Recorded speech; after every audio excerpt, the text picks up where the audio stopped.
Previously on Unfettered. So, miss, how do you like flying on a skyship? That sounds terrifying. No, thank you. What if I told you you might not have a choice? That also sounds terrifying. Our decision is the same. The two of us would like to join you. After all, can't be leaving me boys. Of course, of course. Illuminates this ominous, dark shape behind the clouds. And Constance immediately recognizes the shape of the Leviathan's descent. Its black sails flying. And the arrow plants itself firmly into the chest of one of the crew members. Okay. And their head swivels, and you can see their eyes are glowing an eerie green. No, it can't be. It can't. I don't know what happened to the ship when we ran away, but it's yours now. No, you're not. You're not dying. Let's No. let's try this. And then we get to see Constance sitting in the captain's chamber of the Leviathan's descent. We see a spark of green electricity flick between her fingers, and we cut to credits.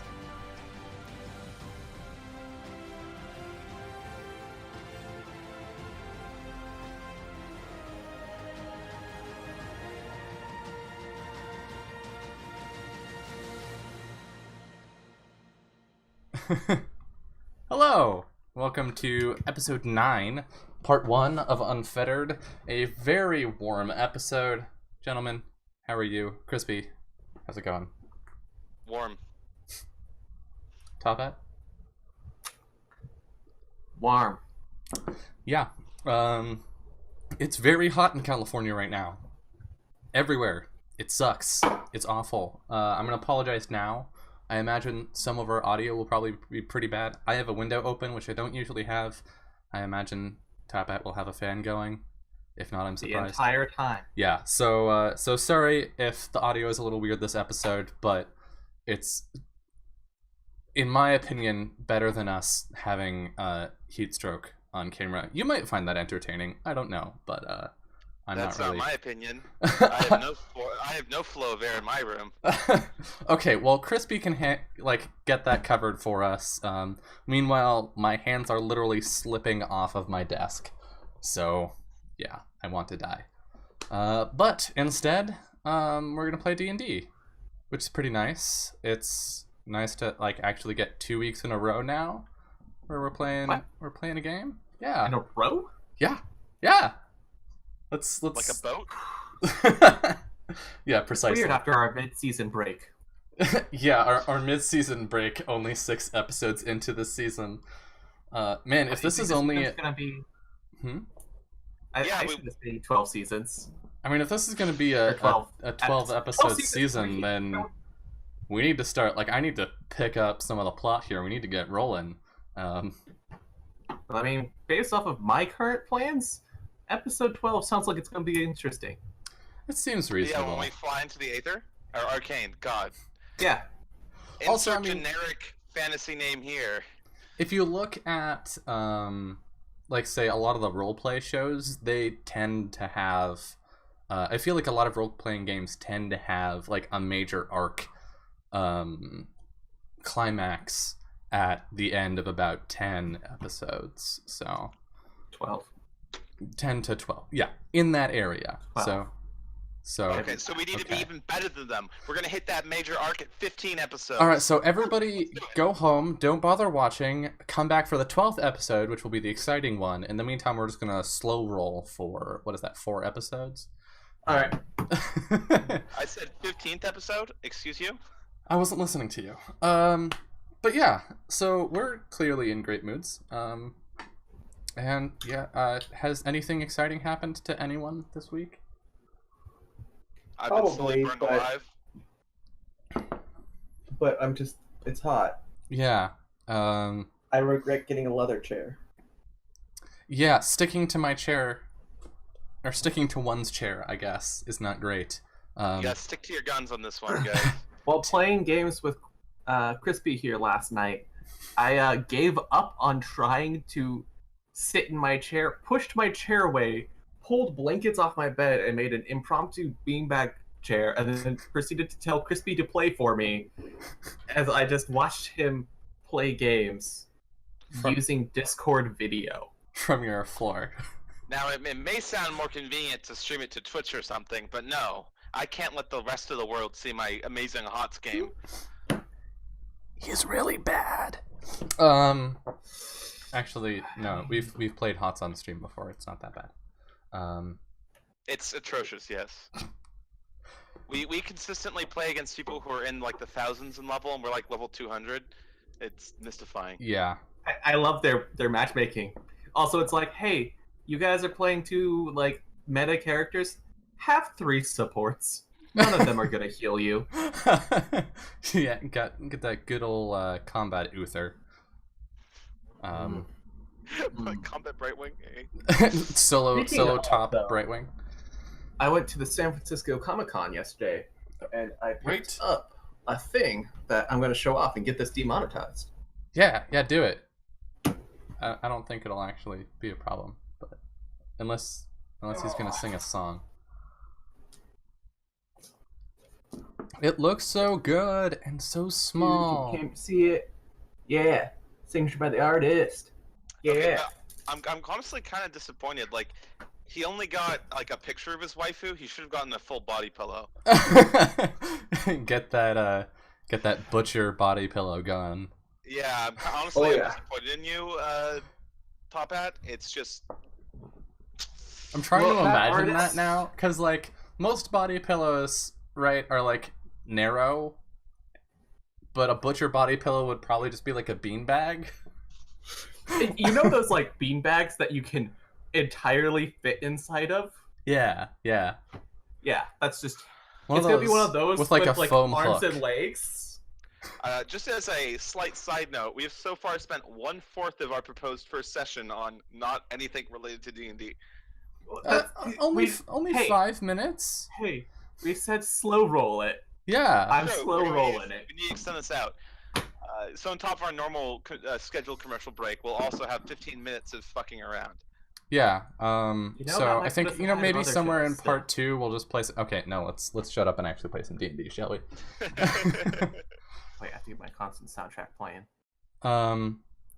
I think rather than have an opening like what's going on in the world cutscene this time, I think we're gonna jump straight into the action. It's been maybe a day since you retook the Leviathan's descent, or maybe not even that, because what we didn't do last session, and what we still need to do is see what is in the ship. Right. Like, what did the Leviathan's descent pick up that Malachi wanted so badly? Probably planks and crates. Probably, I don't ghost cannons. Ghost people. So yeah, let's explore the ship. I think Constance has mourned long enough, however long it was. She's just gonna. She has duty to do. Yeah. So maybe because we saw Constance in the captain's quarters, right? So maybe we come up on effectively the same shot, and then we just hear a knock at the door. And it's Albert. Constance. Captain Constance, I guess. Well, are you going to let me in, or are you just gonna? Right, door. Open it. So, Go. Albert lets himself in, like dignified, his hands behind his back, and he kind of like walks over to the front of the deck, or like to in front of the desk. Well, Constance, in all earnestness, in all honesty, I'm truly sorry for your loss. However, this ship has more than just what it appears. We have yet to search the rest of the cargo, and we don't know what was stored in the vault that Captain Wake went to. Yep. Let's check the rest of the ship. That's Alright. a smart choice. Just a and- second. She pulls out her sword. All right, let's search the rest of the ship. Aptly said.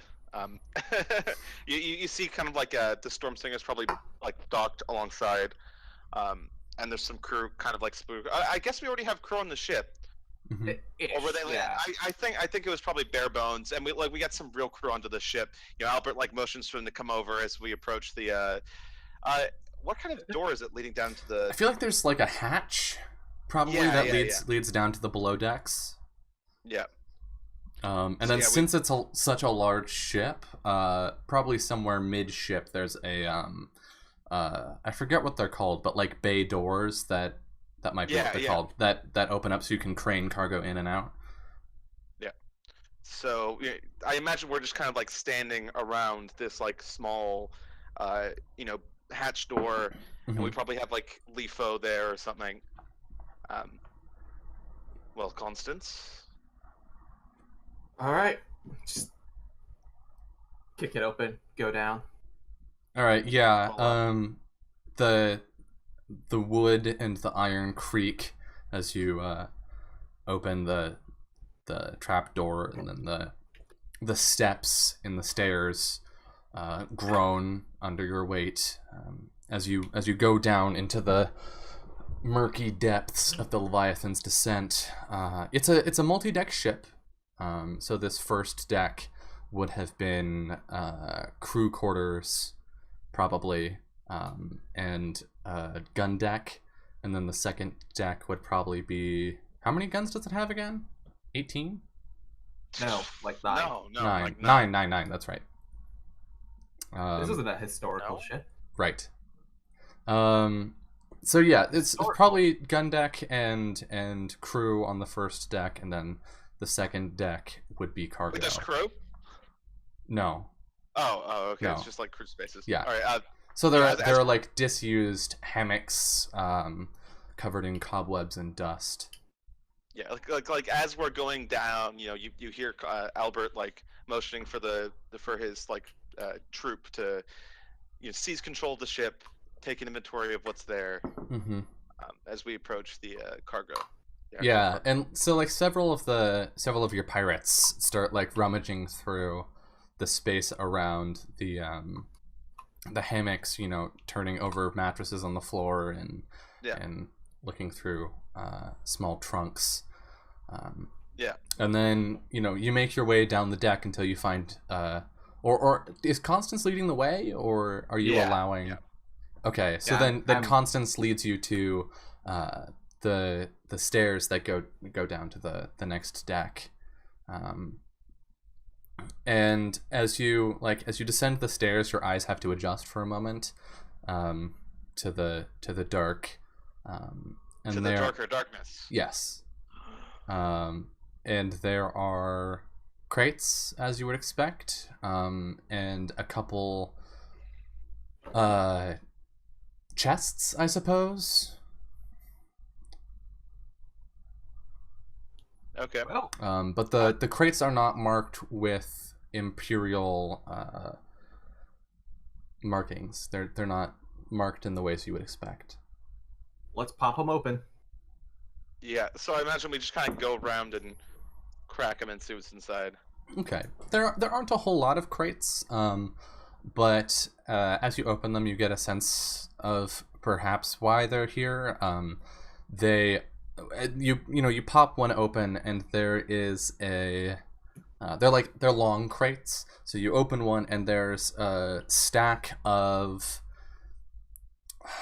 how to describe this? Sort of like staves, but with a pointed end, as if they're meant to be driven into the ground.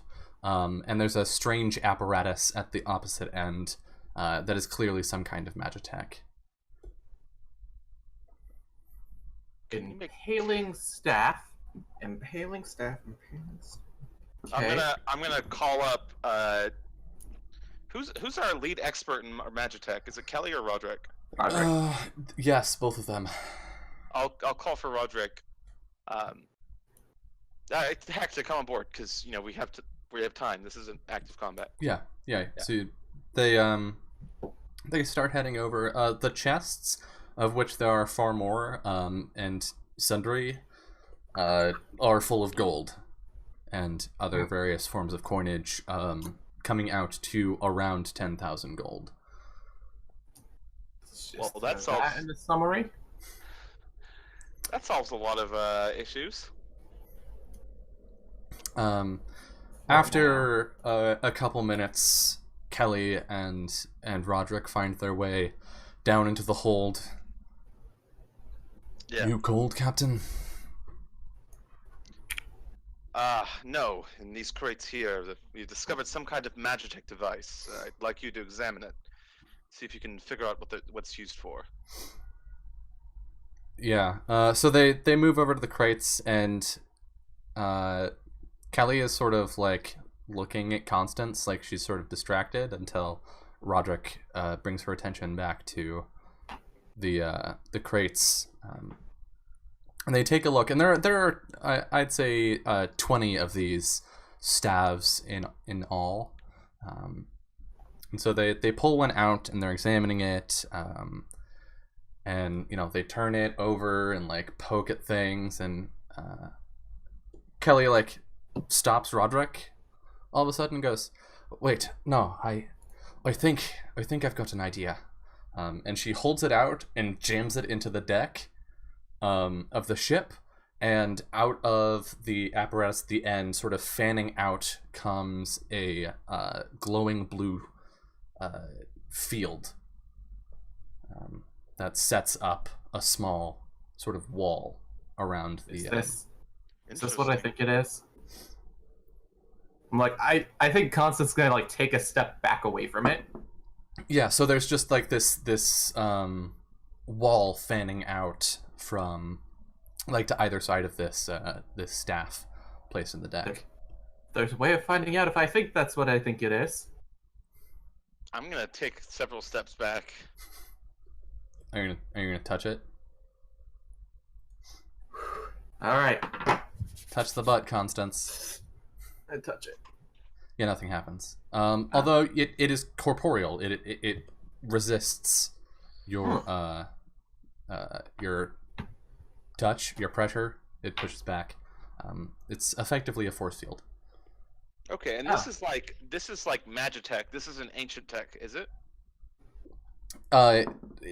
If you ask Kelly and Roderick about it, they'll tell you that this is not something they're familiar with. This kind of like sustained field is not anything they'd be familiar with. They have an idea of like how maybe it works, but they note that like trying to get a power source that could sustain it for any significant period of time and is also reliable is just like they don't even understand how that could be possible. So their guess would be that it's old tech. Yeah. All right. Well, how many of these are there? 20. Take it out and see if it's still the one that she has, if it's still powered. Yeah, Like, you can pull it out of the deck and then put it back a couple times, and can she can she leave it, or is it just around? What do you mean? Like, is it semi-permeable or like one directional? No, it's fully solid. But it's effectively cover. It's deployable cover. Interesting. And the way that would work in game rules is you would have effectively full cover, I guess, because it's impenetrable to anything that can't like do an area attack next to it. And it's 5 feet wide, so you can just set it up and be like, attacks from this direction don't happen. We have 20 of these. Yeah, we have 20 of them. But you see kind of Albert's gaze harden, and like it's he looks around. I doubt force field spears, or whatever you want to call these devices, are enough to rouse this kind of awful apparition. There must be something more. So I'm gonna kind of like cast a glance around the room to see if there's something like kind of more significant or eye-catching. Do you want to go ahead and roll an investigation check? One that I have a chance of succeeding, sure. An 11. Nice. Nope. All right, he's kind of gonna look over. We should check the rest of these. We could get John down here to cast Detect Magic. Oh yeah, that's true. But yeah, we should keep searching and all that.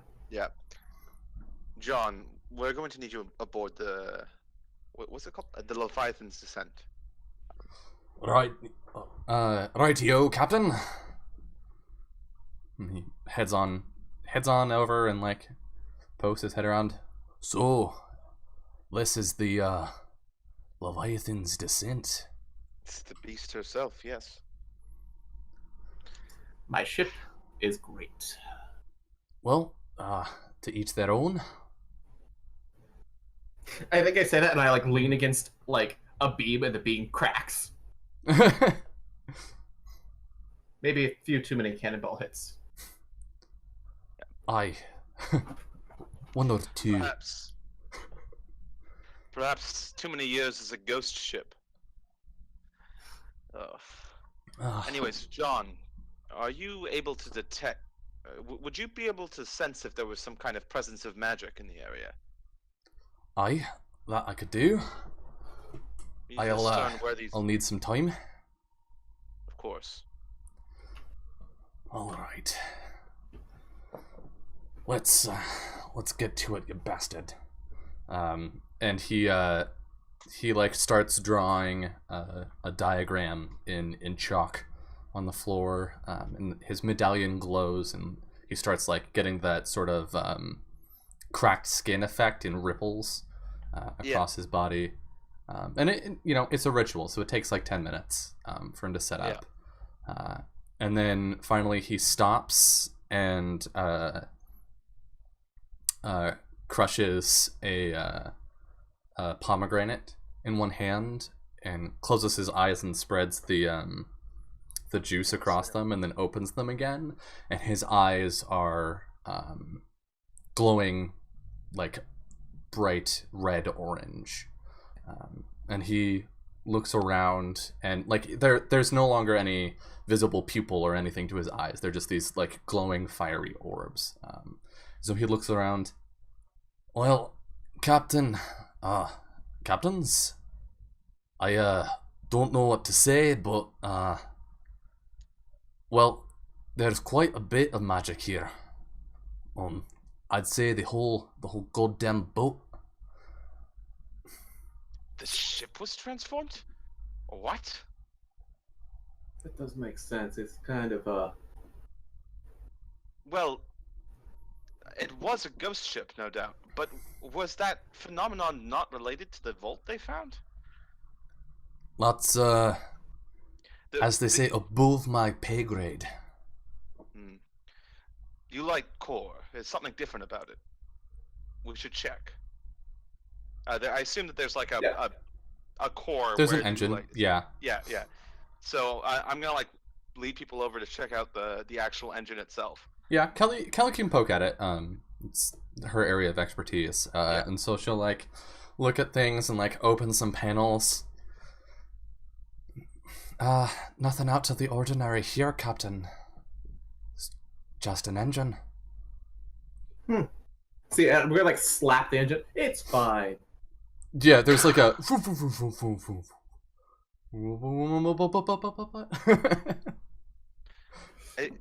Perhaps the fuel source? Is it running on normal lighters? It's something peculiar. Aye, there'd be there's an Oolite core right here. Can't say as anything's amiss, but if your cross friend over here says the whole place is glowing, then there's something going on. The whole place is glowing. Yeah. Well, I have a ship, my friends. Oh, right. We need some funeral words for the two men from the Stormsinger.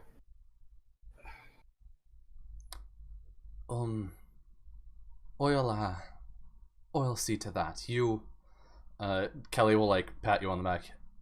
You have your own morning to do. That reminds me. Constance, what kind of... Do you think Captain Wake would have wished for any particular funerary rites to be attended to? Well, if it was her, she probably didn't plan on ever dying. It's traditional to send a body Well, out. she came right close.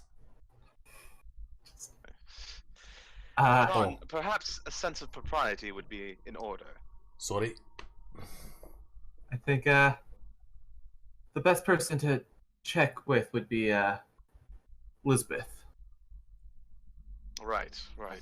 All right, we're gonna chart a course to Sanctuary. We'll have to take care of the rest of our business there. Right, well, I'm going to get me ass off this right spooky ship. My right spooky ship. And I can't say I'm particularly inclined to stay here.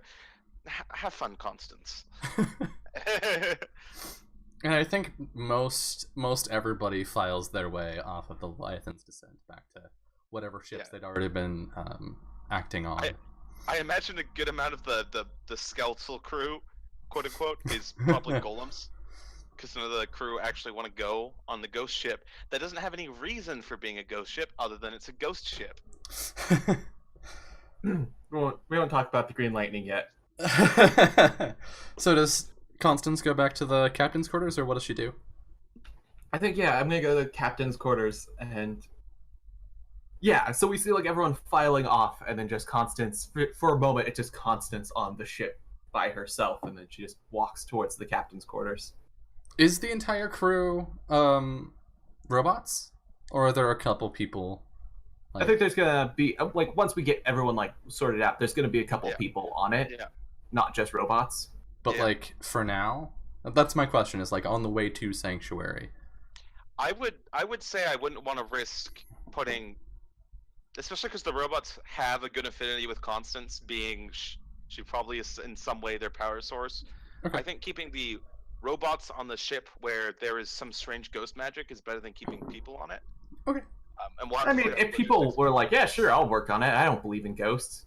Yeah, which would be ridiculous in a D&D world. I don't believe in the ghosts that we just fought.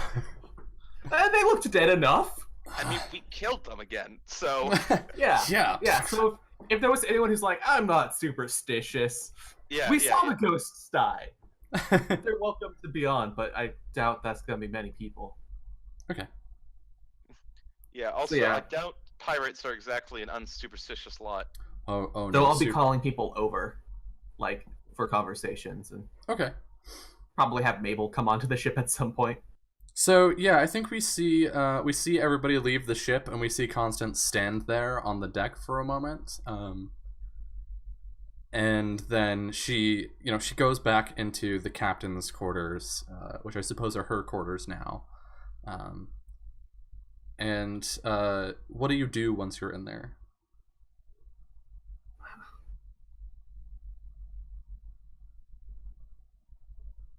Like, are you gonna go back to sulking? Are you gonna look around? Are you gonna... Yeah, I think I'm gonna look for her log. Okay. So there's of course a desk in there with some various papers strewn around, and there's a large logbook full of falsified shipments and transactions. That's the like when you have to talk nice to port book, but you know where you can find her actual captain's log. You rummage through the desk and like, oh right, and we see you like twist an ornament on one corner of the desk and then like thump the underside of it, and a hatch opens and there's a book inside, but there's also a folded sheet of paper on top of the book. Oh no! Let's do this right. Open the sheet. Okay, so do you like pull it all out, or are you still down under the desk? Okay. We pull everything out and put it on the desk. Mm-hmm. So we see Constance carefully move some stuff to the side and set the tome and the piece of paper down in the center and unfold the paper, and it's a map of some kind. You don't recognize the location. It could be some island that you don't recognize. It's hard to tell. And there's a lot of writing on it in a language that you recognize but can't read. And there's a diagram placed over the I guess island that you're looking at. That's this 9-pointed star within a 9-sided geometric shape. Sort of overlaid over it. Let's go have a look at it. Guess this is the map. Put it like, I should probably show this to Albert at some point. And then like putting it in my pocket and then opening the log. Yeah, so I mean, the captain's log sort of corroborates what we've heard from McKellar and from Wake's dying words. You know, Constance went into town and things went sideways and got out of control. They lost track of her. She went to Sutter jail, and Wake was frustrated because and she was angry at herself, but also angry at Constance because she had an almost spotless track record as a pirate in Hersagul. They'd encountered the Empire before, but never really lost. The closest they ever came to losing was when they had to flee the guillotine, when Constance went up against Molokai Kent. But so she's angry at herself for letting Constance get caught and imprisoned, but she's also like, she writes that she's angry at Constance for getting them caught up in what's going on. But you know, she writes several times that, like, you know, by the divine, the fates of the elements, you know, they would rain down upon the Empire to reclaim what was Captain Wake's, because she was the one that took things from them, not the other way around. And then, you know, partway through, she says, you know, we found a tip from or like some merchant in exchange for his life gave them a tip that there were rumors of this place that the travelers couldn't get to, hidden in Mulland, and so they went and followed up on the tip, and they Oh shit! I'm connecting dots. Okay, and they went to the vault and spent a good week trying to get in, you know, trying to figure out like how you're supposed to open this place, and up until they finally spent like a good day or two just blasting the entrance until they got in. She reports that they lost some crew to the automatons inside, but that what they found in there was worth more than all of the gold in the Empire. They found a chart that she believed could find other vaults. She theorized that the one that they'd found, the one that the merchant had turned them on to, was just some sort of like supply outpost, but that somewhere out there, somewhere, there was this island with where the real treasure was. And so Treasure Island, you say? And so she, you know, over the next weeks, she's just constantly writing of like, so like of the time that she's spending sitting with this map, trying to understand it. Eventually she's like, I think I'm starting to figure it out. I think I'm starting to understand. And then a few days later, there's an entry, and there's a stain in the logbook, And she says,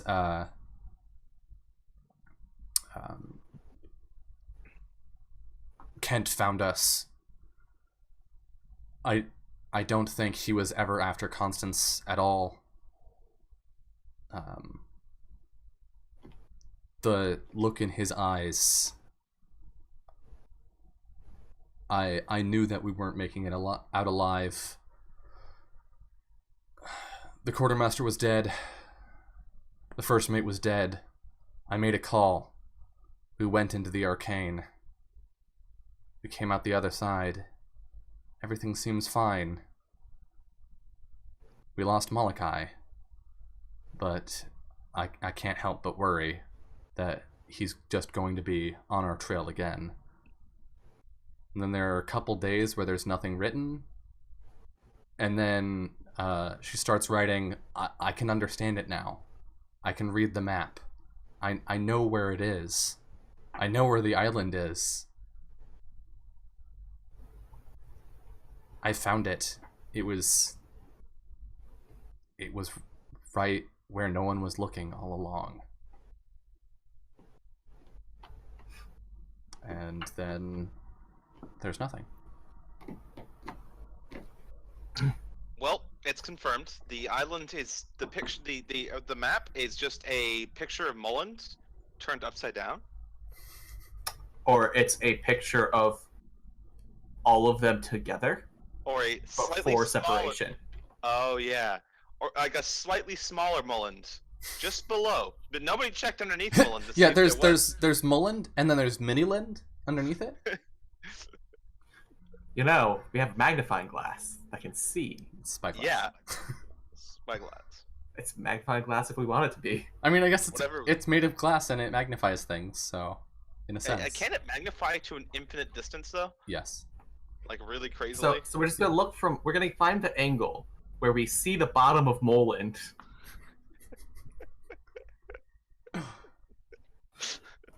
The rumors are true. Midland really exists. That's where all the dwarves went. Wow.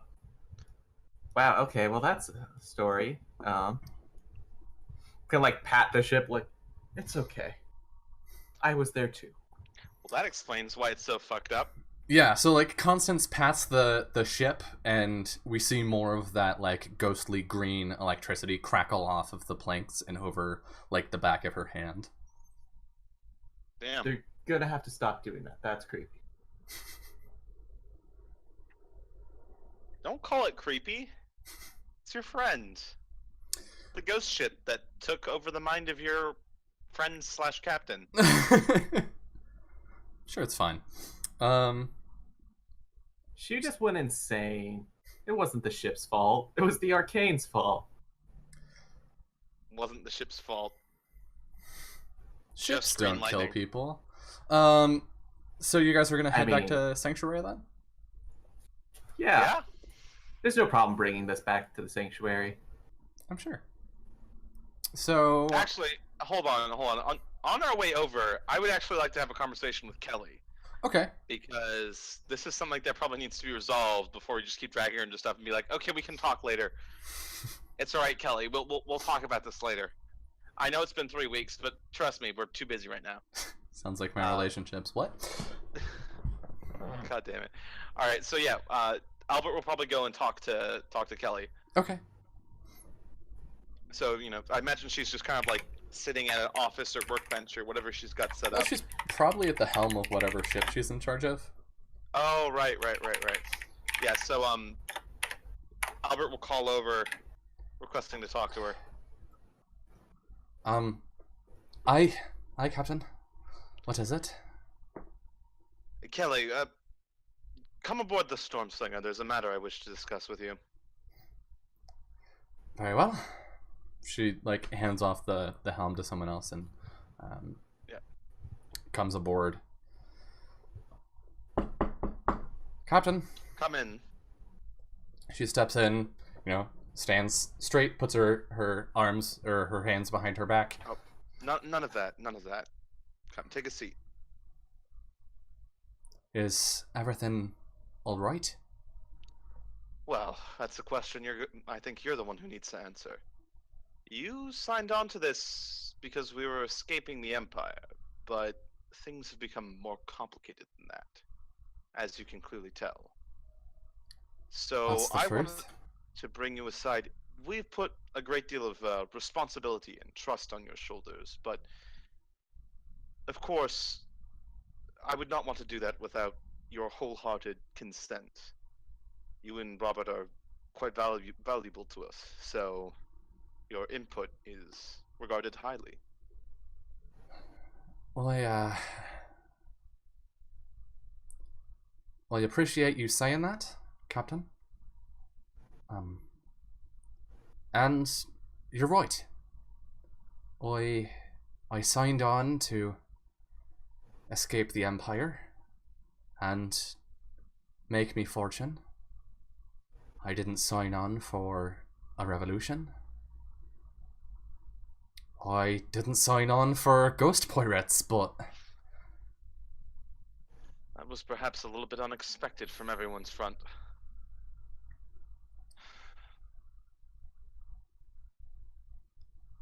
Well, look, Albert, if I can be completely honest, of course. what you need to understand is I've spent my life working on my own terms, keeping myself alive, keeping myself going, and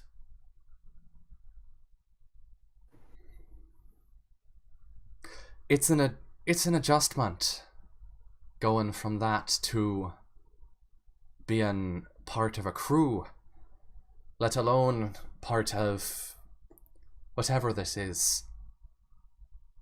Now, I'll have to put a name to it. were it up to me, I would have been long gone off your ship, possibly with your ship, quite some time ago. I imagine that's the case. But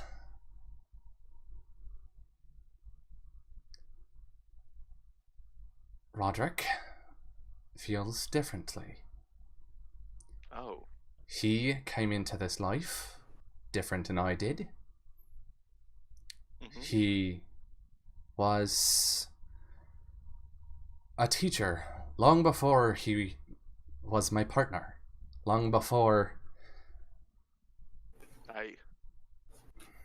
And it's always been important to him that he do something that means something. Now that ain't ever been important to me, but it's important to him. And so I stay. But this is not me saying I'd like to leave. This is not me saying kick Roderick out, because I swear to the divine and whatever else, if you piss him off, if you take this from him, I will rain unholy fire down upon you. Do I make myself clear? You make yourself quite clear, Kelly. I appreciate your honesty. Something not always found in these times. Of course, I hadn't the slightest idea that this problem was plaguing you. Is there any adjustments to things that you'd like me to take? Any role you would? Well, if I had to say something, I'd say get your head out of your arse and make a damned plan. Because as it is, you and Princess Stormheart been running all over Hersagul, raising hell, and hell is fun, but hell doesn't keep you alive. Hell doesn't make you win. Hell just gets people angry. You're right. I think it is time that we do something more than just pirating and raiding.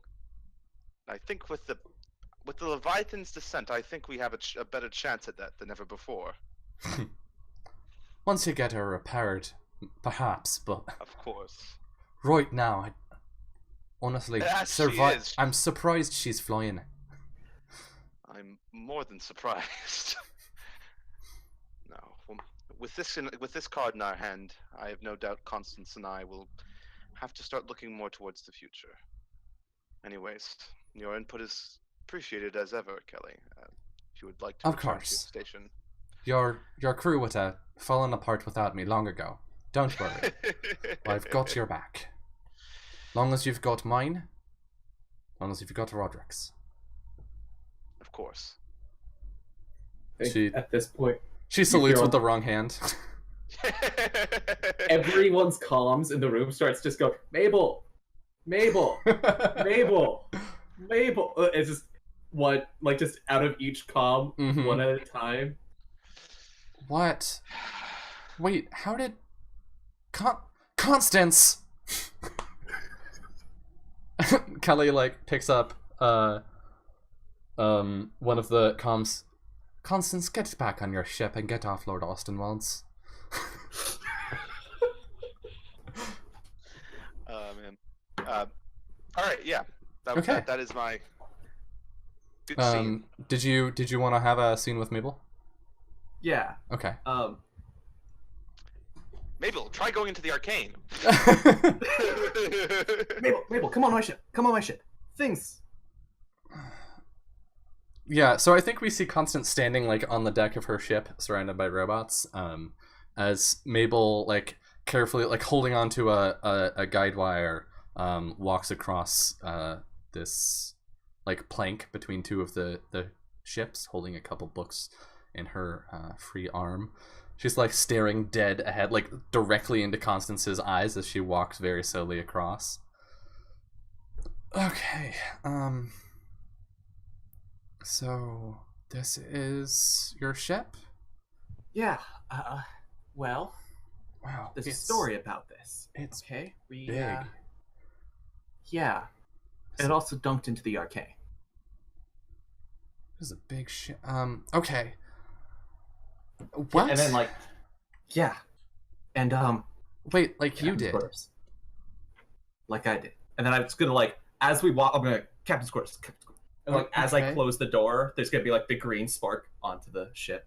Yeah, I think she's like too busy looking around to notice, but we see it on camera. Okay, then Captain Wake kept it, and then like pulls out like a pile of books and opens it, and it's just all of them are one fake book. And it Nice. pulls out like a jug. Oh, thank you. Oh, thank you. Glasses. All right. You like you kick the side of like a chaise lounge, and a compartment falls open, and there's like a set of like ornate crystal glasses. Yeah, she probably bought those herself. Totally. Yeah. The compartment definitely. I'm just like, all right. So, I'm from the arcane. This is from the arcane. Uh-huh. I need a break from this. How's life? How are you doing? Well, I was start abducted pouring by 2 pirates, glasses. so that's been interesting these past few months. My studies are going okay, I suppose. I'm not really studying the stuff that I went to school to study, but you know, people say that happens sometimes. So, although my professor murders people for a living, and my, I don't know, boss murders people for a living, and everyone I interact with on a day-to-day basis murders people for a living, and I would have to say that that's kind of trying, Constance. Sorry. Just gonna like hand her the drink. She just chugs it. Oh.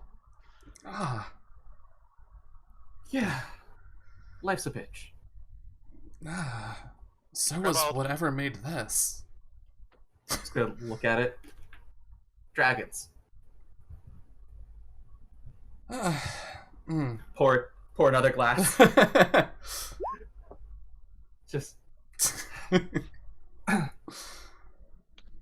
I mean, sorry about Albert kidnapping you.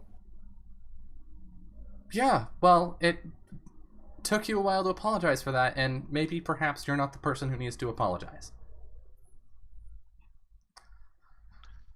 Yeah, but I'm the only one who's going to, so I know. bottoms up. And She, like, looks at the glass and just hands it back to you. I bottom her glass. Yeah. I'm just like, I think, like, a fly goes near the rim of the jug and then immediately dies. Constance's face is just red. Yeah, it's one of those. Look, I understand that you're going through a rough time, what with your captain, and this is your ship, but none of the people are there, and that's hard. I get it. I'm sorry that that happened to you.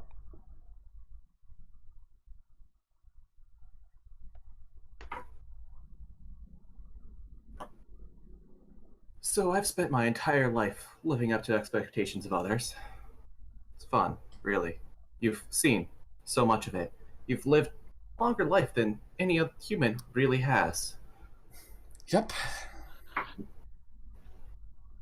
And I'm sorry, and to be honest, you're probably the best human, or best. I like, there might be like a robot just in the room. Be on these ships.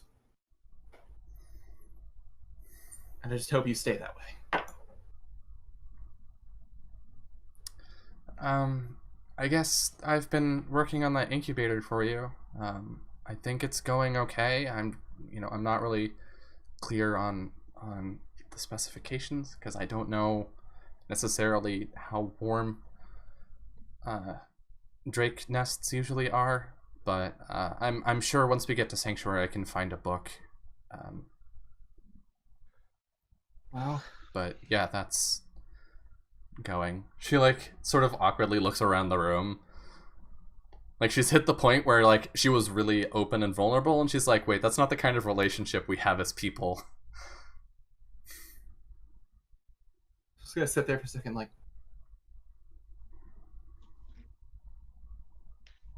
yeah. So, sit there. what did you want? Because I assume it's not to ask how I'm doing. What am I researching? Let's look at her. Nothing. Nothing. Yeah. Today's been a weird day for me. I want to make sure everyone else is fine. Gotcha. Well, in case you didn't know, Roderick and Kelly have been fighting for a couple months now, but I think they're okay now. Well, I don't know. There's a lot of yelling. Reminds me of my job parents. for them, so I guess you'll be going with them on that job if all things go well. Wait, what? I'm gonna refit the Lotus. Make it a base. Place out in the desert? Yeah, I figure if we can refit it, we can fix our ships in secret. Get you, Roderick, Kelly all safe. Even have you go into town on occasions using the Pleasure Palace. I think it'd be good. I guess it would make sense to set up your base of operations in Laura Dune, and then, it's reasonably close to places like Dun Simic. And if things go according to plan, I'm gonna want as few people in the crossfires as possible. Next place we're going is not gonna be as fun. What are you... You're I being think weird, Constance. at this point, I'm gonna slide the dragon wide over, and we're just gonna get like a pan of like a dragon head as the scene kind of. Yeah, I think we get the like she tilts her head up and goes like, now hold on. And then we cut the scene there. And I think actually let's take our first break here, and we'll come back in Sanctuary after the break. There are some people that want to talk to you guys, and some people you guys want to talk to, so Oh boy, role-playing sessions. And we're gonna murder them all. Quite possibly. You never know. So, thank you everybody for hanging out. We'll see you in just a couple minutes. See you there.